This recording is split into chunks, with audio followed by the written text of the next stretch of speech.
Really appreciate all of you being here. This is a great site, a great set of what I would call friends who have been extraordinary public servants in helping us do the work at the Center for Presidential Transition.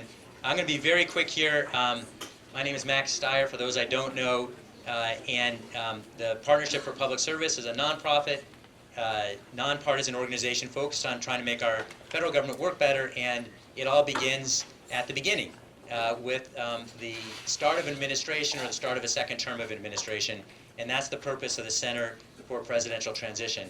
I said while I was trying to get folks to quiet down, how much I appreciate all of you here because of your great contributions that you've made in the past, and hopefully the contributions you're going to make for us going forward here.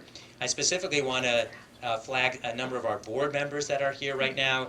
And I'm going to look at my list so I don't forget anybody, but we have Doug Conant, Scott Gould, Tom Nides, Dan Tangerlini, Neil Wolin, and we have Thad Allen, who is a board member emeritus. Extraordinary people who are helping us in so many deep and important ways. We also have several of our transition advisory board members, including someone you'll hear more from shortly here, Josh Bolten, Ted Kaufman, and Chris Liu. I'm very excited to hear the conversation from Josh and Denis that is also being moderated by Claire Shipman. We have Emery Rounds here, very important job that the Office of Government and Ethics plays in this whole process. They've been an extraordinary partner, and it's great to have Emery here. And I want to thank also the people here from the partnership who have been fundamental in setting up this event and the work, in particular Kara, who is back there, and Shannon, who does everything here. So thank you both. This is really a great pleasure to be able to begin the process with all of you. We are keenly interested in your advice and input and assistance here, and I'm very much pleased to then turn this mic over to Dave Marchick, who should be here someplace, is right here. Dave comes to us at just the nick of the time that we needed his help from Carlisle, having worked in 4 different federal agencies before then. He's our director for the Center for Presidential Transition, and without further ado, thank you, Dave, for taking this on, and the mic's all yours. Thank you. Thank you. Thank you very much. It's really great to be here, and it's great to see so many friends. My kids are here, Hannah and Zach. My wife is not here because she's a 18-year veteran of the Career Civil Service at HHS, and she's working up in Rockville, so she couldn't be here. A lot of friends are here, longtime friends and new friends, and I'm really looking forward to working with all of you and the team here on the important issues as we gear up for 2020. One of the things that I've learned in my 25 years of being in Washington, working with people like Tom Nides and Denis and others for many years in the Clinton administration, is that presidential candidates need to be ready well before they take office, when they run for office, because emergencies and events don't wait for presidents to be ready. As Josh can tell you, President Bush, shortly after taking office, had to deal with the issue of the downing of a EP-3 plane in Hainan Island, China, just a couple months after he took office.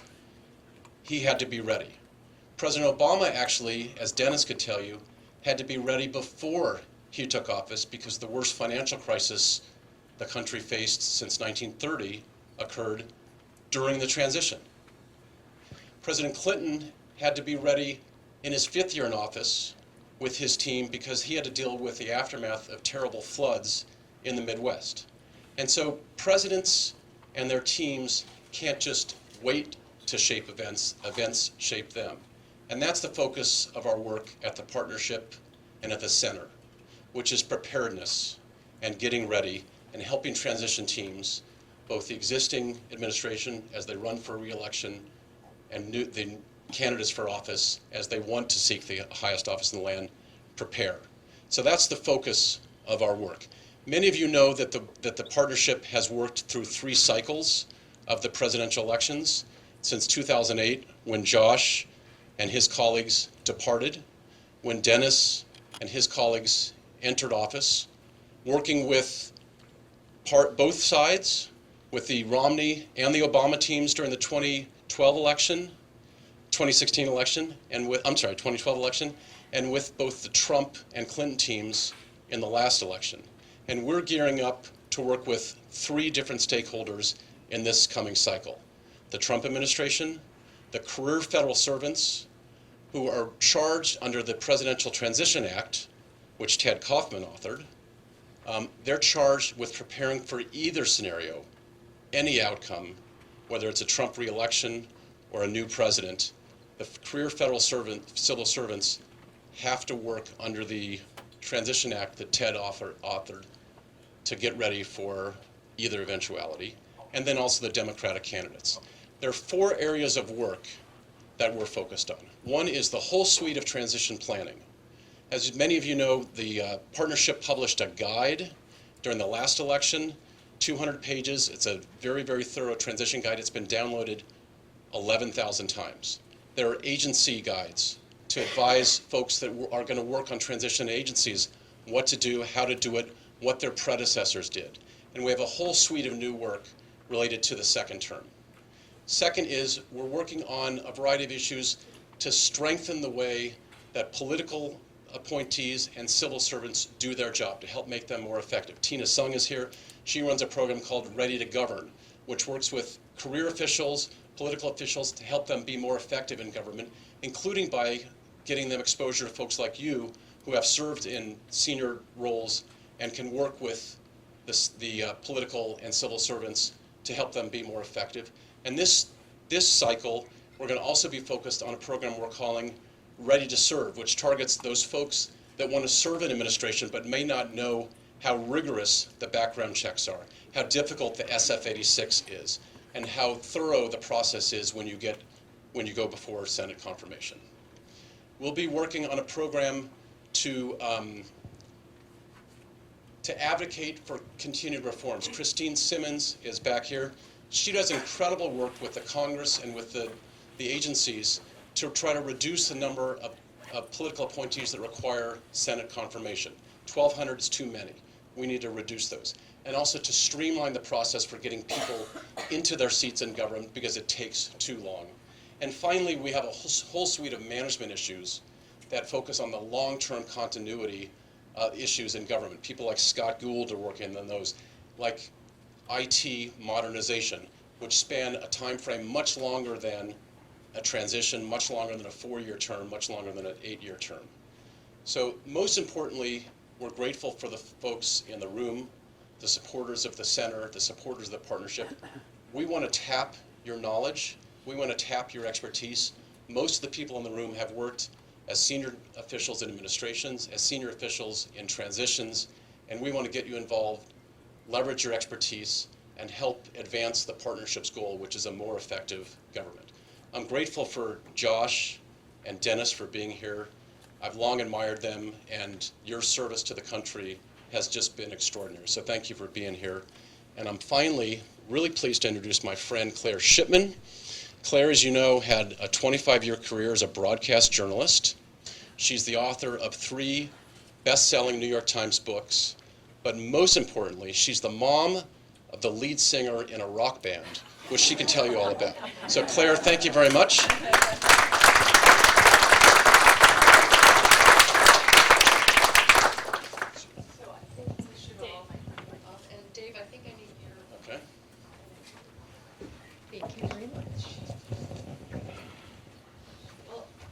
Thank you all for being here.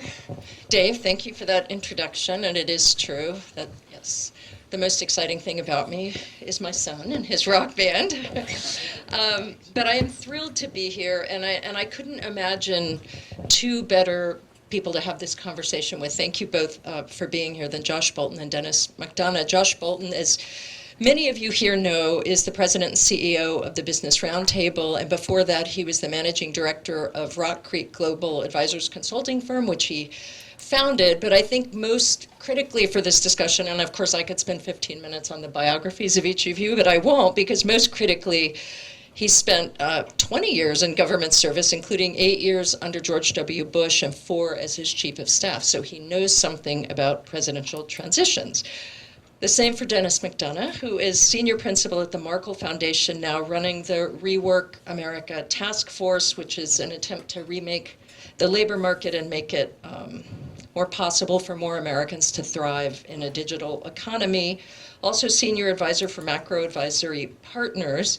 But again, most importantly for this discussion, many years in government, worked for Barack Obama for 8 years and spent 4 years as his chief of staff, and also knows an enormous amount about transitions. And I think it's very important to note that for this discussion too, that both Josh and Denis took these handovers incredibly seriously. I know the Obama team was really grateful for Josh's work. In fact, I remember reporting on that.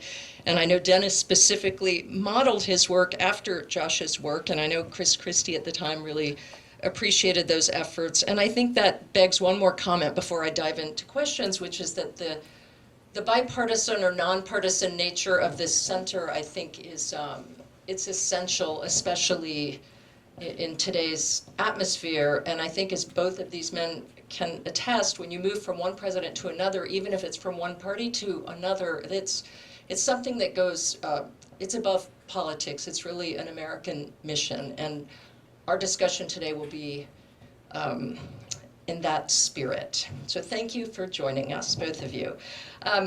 You've both had incredibly successful experiences as White House chiefs of staff, certainly among the most admired, and in senior roles before that.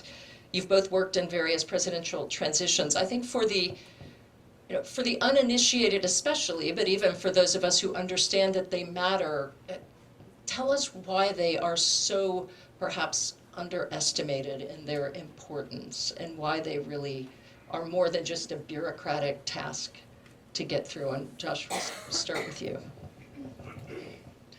Well, first, thank you, Claire. Thank you, Max and David.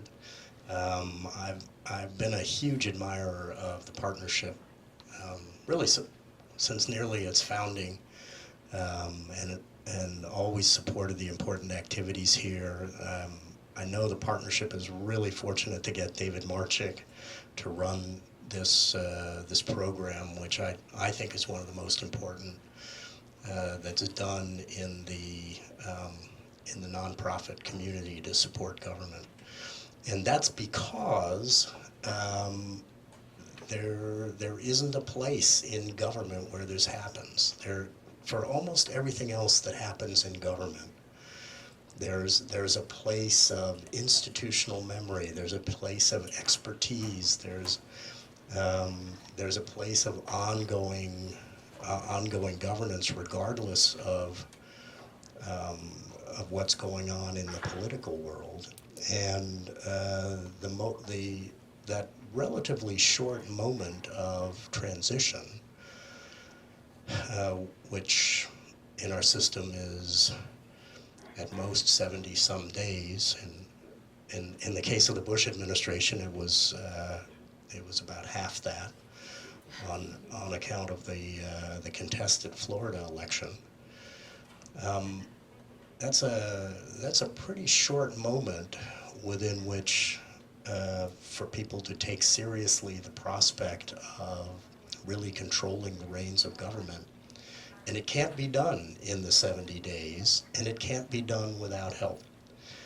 And so the work that this center is doing is unheralded, oftentimes not even particularly welcome, because candidates they're candidates. They're running for office. They're trying to get elected. They definitely don't want to appear to be measuring the drapes, and they're sort of preternaturally predisposed not to be really receptive to outside help. And so the fact that this center is here as an institutional memory, as an educator, as a real nonpartisan resource is I think critical for our governance, because it is otherwise, particularly in our relatively dangerous times, it's otherwise a deeply dangerous moment for our democracies. Yeah, so thanks, Claire, so much. It's great to be here. I just want to, this is one of those times, I'm sure you have these, Josh, where you're talking to a group of people who know more about what you're talking about than you do. And so I just That want must happen a lot. happens a lot. But there's so many people who have who made our transition possible. I see Andrew here, and Pat Kennedy, and Dave, and Meg, and Katie Kale, and just and Ed Meyer, who was in the back. So that's point one, which is we don't have to tell you people how serious this is because you did it. Thanks be to God.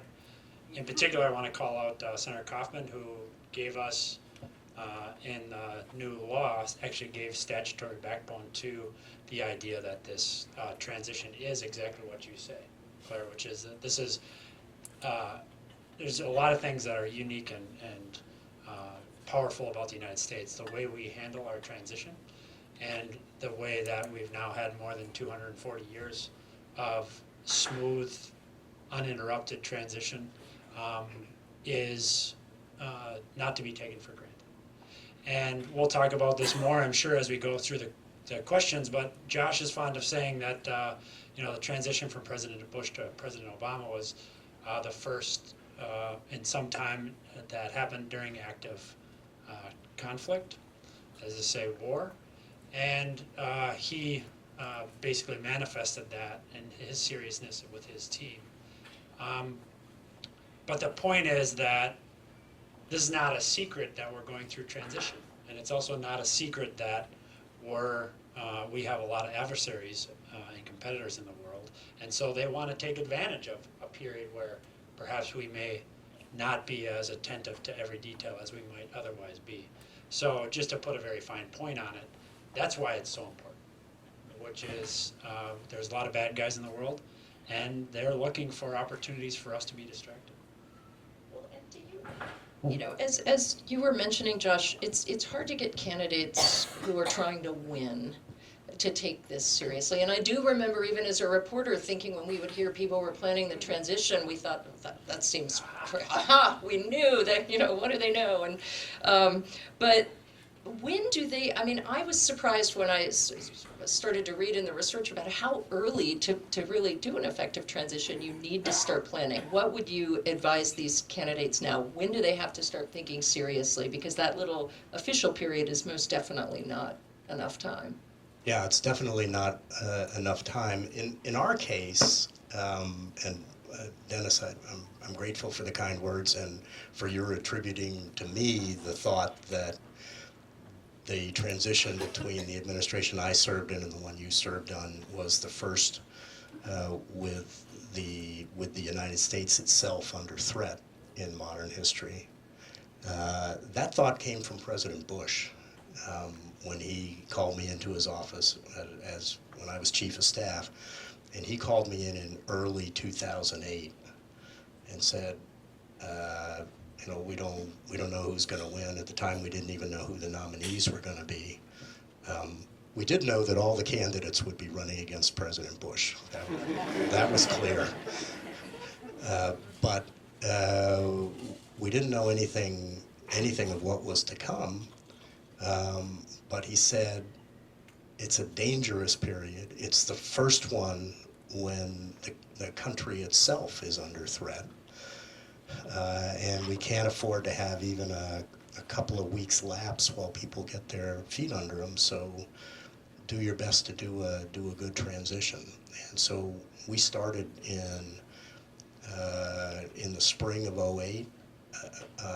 In the spring of '08, really in earnest in the summer of '08. But we were kind of feeling our way along. And let me add my thanks to Senator Kaufman for the work that he did in adopting legislation that helps codify how some of this needs to happen. It really cannot start soon enough. Max, what do you recommend now for transitions? when should a campaign set up a transition team? They should be going, start thinking about it in the new year,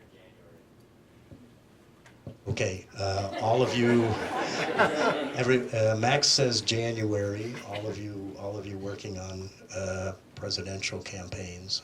By the way, of either party, and I know we'll come to that, should be thinking about it in at least 10 months before the election.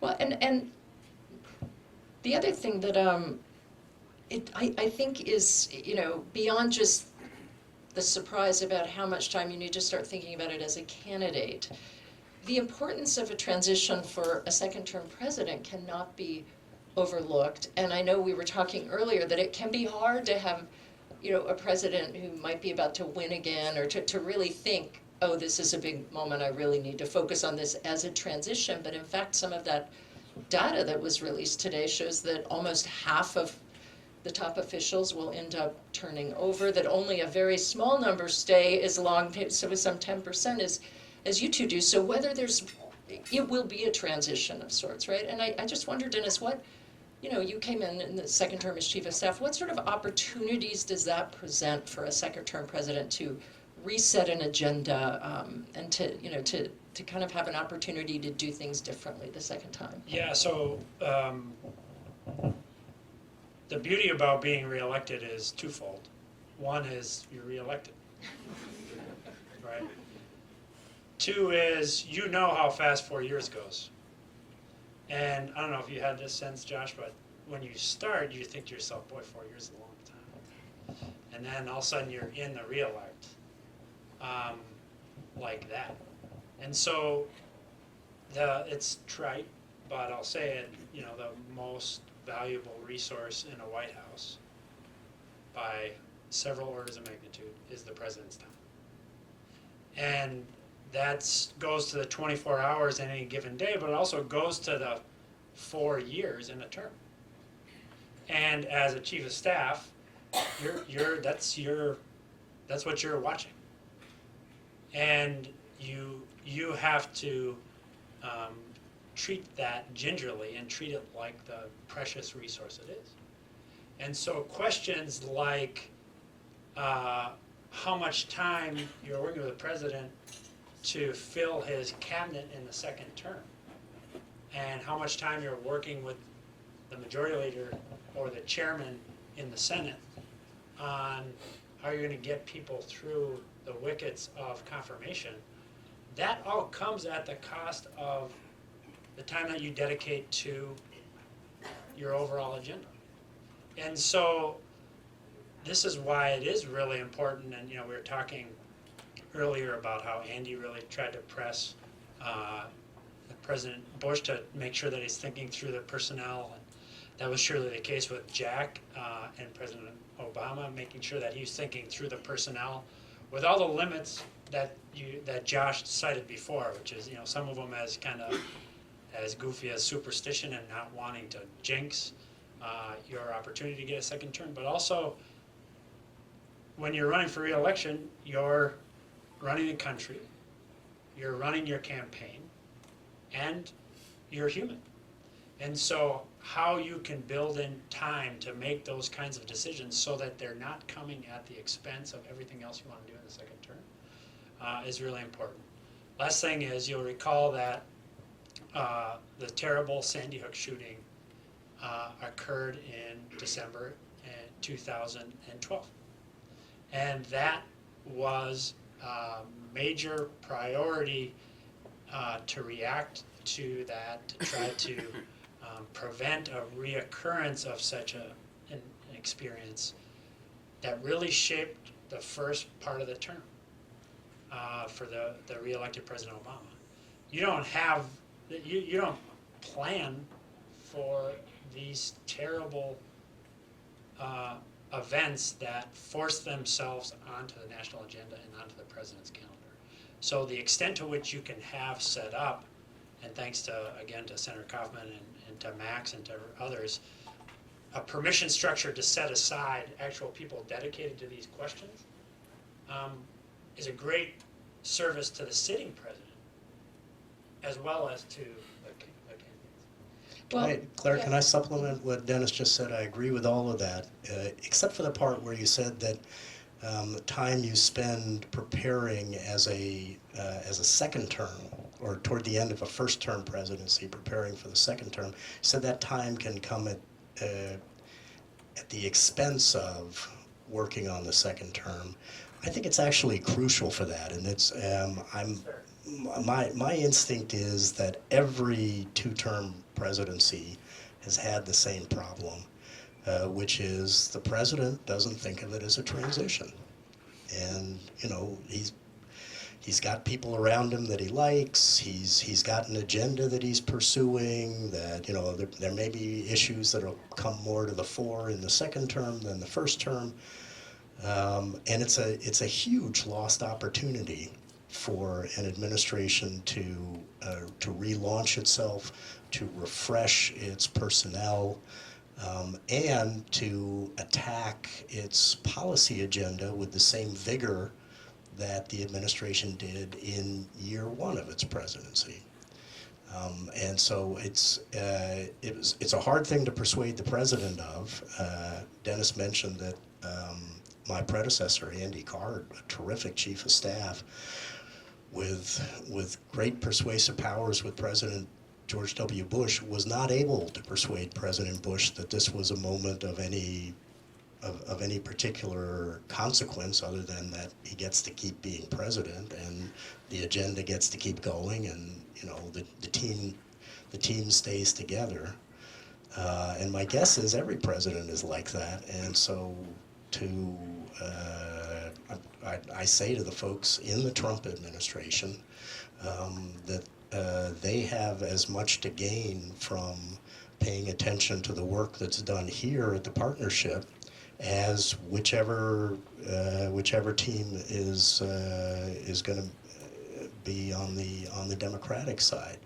The transition ought to happen regardless of whether the president changes. So if I said anything that is contrary to that, I revise and extend and just agree as vigorously as I can with Josh. Well, so you both have really good chemistry, and it seems to me that if there is a transition that's happening from one party to another, that's an essential part of this process. How do you, I know we were talking earlier about breakfast, lunches, the sort of things that maybe don't seem as consequential but are really important for establishing a good relationship in that sort of transition. Can you both talk about that from your point of view? Well, I like to call a lunch that I hosted in the Chief of Staff's office based on the Bolten precedent, which was, shortly after Reince was announced as Chief of Staff, I invited him in to the Chief of Staff's office for lunch with as many of the other Chiefs of Staff, Republicans and Democrats, as were available. And I did that because Josh had done that for Ram. And Ram, both as I was preparing, as we were preparing for transition, mentioned this to me, but I also remembered from way back in January 2009 how often Ram talked about that as a great opportunity. So I won't, other than to have copied the idea, I won't steal any more of your intellectual property. Well, there's a little bit more to the intellectual property, which is that in the case of our administration, we extended the invites to all the former chiefs of staff sometime in the summer of 2008 to come have breakfast with whoever the new chief of staff is from whatever party. Because certainly if we made the invitations after Ram was named, we would have had much less attendance. I'm confident of that. But I thought we weren't going to make fun of any particular person today. I'm sorry. But we got 16 of 19 living chiefs of staff to attend that breakfast, and two of them had served in senior positions in the Bush administration. One was Secretary Rumsfeld, who had been Secretary of Defense for President Bush, but had also been Chief of Staff for President Ford. He was President Ford's first Chief of Staff in 1974. And when we went around to take advice, we had sort of general conversation, and Rom was uncharacteristically quiet, and gave the impression of taking notes, but he may simply have been doodling or something. Went around the table, and I asked each of the former chiefs to give 60 seconds of advice to Rom. And we got around to Rumsfeld, and Rumsfeld said, "Remember, you're not the indispensable man. Choose your successor early, and make sure the president is comfortable with your successor," which is something that Rumsfeld himself had done for his successor as Chief of Staff, who was his then Deputy Chief of Staff, Dick Cheney, who was Gerald Ford's second and final Chief of Staff. And so when we got around the table to the other end, to Cheney for his advice, there was a long pause, and Cheney just said, "Watch out for the Vice President." Nice. Thanks. I also wanted to ask you, Josh, about, we were talking earlier about the reason it can be so important to have this good relationship with the team leaving and the team coming, because there was a pretty significant threat on the inauguration day of President Obama, and that required both teams working really closely together. It did. We had done something in our transition planning, which by the way was, we tried hard, but there was no Partnership for Public Service playbook at that time. So we were kind of making it up as we went along. And one of the things we made up was a tabletop exercise among the national security team. So we invited if we imagined a terrorist attack in the United States. I think it was an attack in several subway systems simultaneously. And we invited in all of the senior officials who would be involved in a response, and their incoming successors for that. And we had a big session, and I think we had it in the Indian Treaty Room. It was a pretty bad tabletop exercise, but the important part was that people got to see, at least a bit of what their role was, and for many of them, they laid eyes for the first time either on their predecessor or successor, or on some of the people with whom they would have to be working if there was a crisis on January 20th. So for example, the FBI director, Bob Mueller, was there and able to introduce himself to everyone with whom he would have to work on January 20th if there was a crisis. And by the way, God bless Ram, who we're making jokes about him, but he was terrific in the transition, and he really recognized the importance of it. And when we got regrets from some of the incoming cabinet officers saying they just couldn't be in Washington that day, with, I'm sure, important conflicts, wrapping up as a university president or somewhere else, Ram got on the phone and told every one of them, this is not optional. You must be there. And everybody showed up, which was good practice, because on January 20th, 2009, there was a credible threat that the intelligence community picked up of terrorist activity directed at the inaugural festivities, and so the outgoing team had to work on it, but the incoming team had to be apprised as well.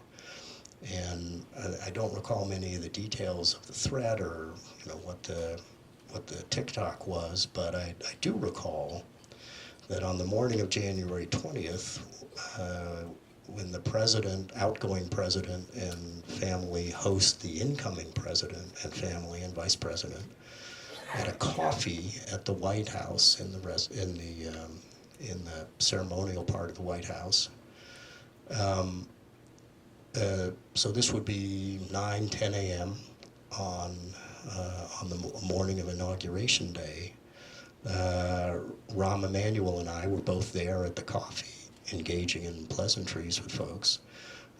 And then at a particular hour that we both knew, we left the coffee, we walked underground over to the Situation Room to join a secure video conference that was underway with the outgoing Homeland Security Advisor sitting next to the incoming Homeland Security Advisor. And on the secure video screen were the outgoing Secretary of Homeland Security, Mike Chertoff, and the incoming Secretary of Homeland Security, Janet Napolitano, and a variety of other officials. Because in just a couple of hours, at exactly noon, that problem was going to cease to be within any ability of anybody on the current team to address. It was going to have to be in the hands of the new folks. So it turned out not to be a real threat, but it was not theoretical in our case. And I think systems are now in place that have improved a lot on what we kind of stitched together, but I don't think those moments of transition should ever be considered as theoretically dangerous. They are really dangerous.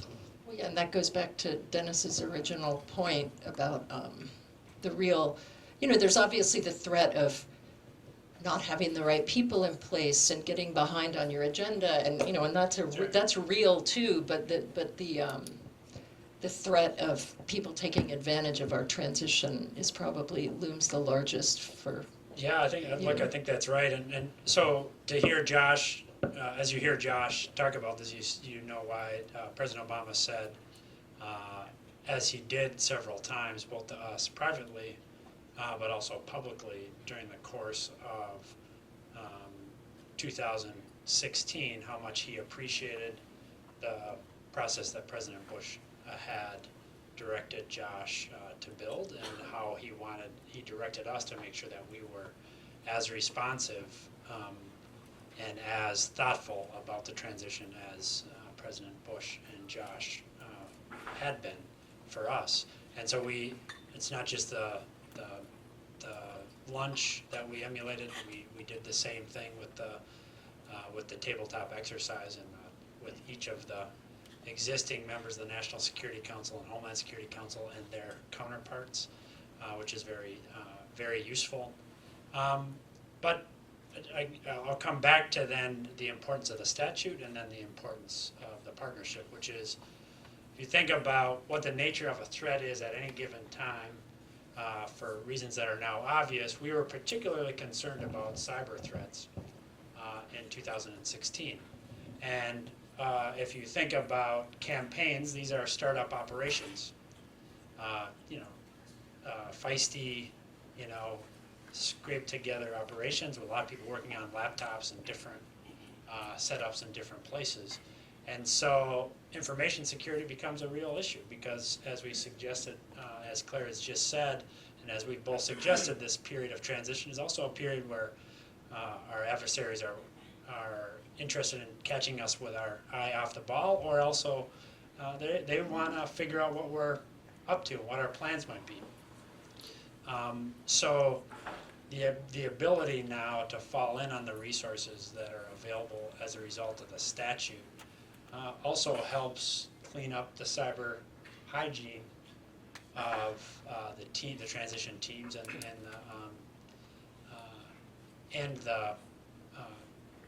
the campaign as they're developing ideas for the transition teams. Now, we could do more of that.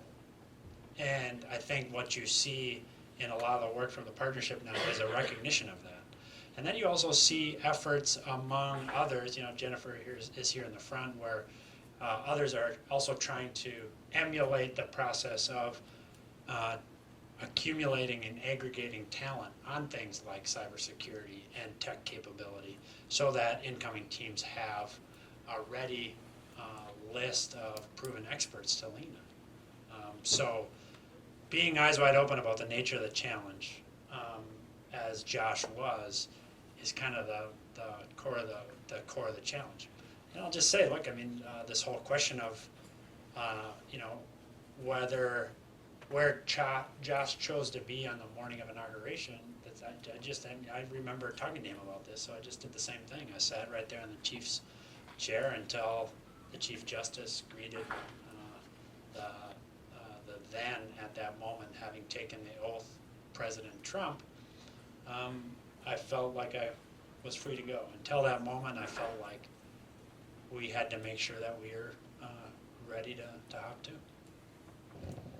I know we're a little bit over, but I have one final question, which is of personal interest, because I spent, in my years covering White Houses, I also spent a significant amount of time covering First Ladies, and it seems to me that it's also really an important moment now to think about transitions for First Ladies or spouses, whatever it may be, because it's their role is really so much bigger now, and from just observation, they arrive often, and it can take a couple of years before they feel ready to settle into what they want to do. And I wonder if you think that's also because their staffs are small. They don't have the infrastructure, and yet the expectations, really, in terms of a public persona, are huge. Well, yeah, I think the expectations are monumental, and Mrs. Obama has written about this at great length and very timely and good book. So I encourage you, if in the event that you're not in 11 million Available on Amazon. Yeah, available on Amazon and by Kindle and audiobook. So, but I just say that in terms of expectation, and then I'll say one thing that strikes me about the community. One is the expectations are, and Ms. Obama's talked about this, first and foremost, she had 2 daughters who were also in that transition, middle of the school year, getting into new schools. That's a big piece of business, as all the parents in the room can attest. But the expectations publicly as a public face, but also as the host or hostess in the White House is monumental. Which brings me to the observation. I've always been struck by the close-knit nature of the community of staff and former staff among the First Ladies, and it strikes me that they all watch out for one another and help each other out, which I think speaks to I guess, what I'm so appreciative of Josh for, which is to say, there's never a time I called a guy, he didn't take my call. Never a time where... Wait, you did that call right? That hurts, Yeah, like, new phone, who dis?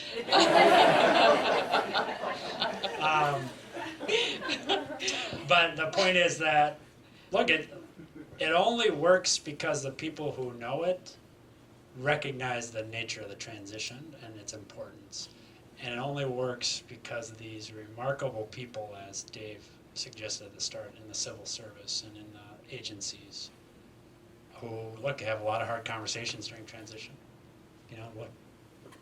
Madam Secretary, you may be here or you may not, right? So we got to be prepared for all the eventualities, and, God bless them and thank them for that. Well, and Josh, it seems that it's really about, just listening to the two of you talk, and then the work Max is doing and Ted, that it's about really creating these norms, right? So that it becomes a habit that is just something that happens. I agree, and I think that's why the work of the partnership is so important, because certainly with respect to a new administration, very, very few new administrations come in with any experience of the habit, and this is where to get it. Well, thank you all for listening. Don't rush away because you've got another 30, 40 minutes to enjoy the reception, but we really appreciate the conversation from both of you. Thank you.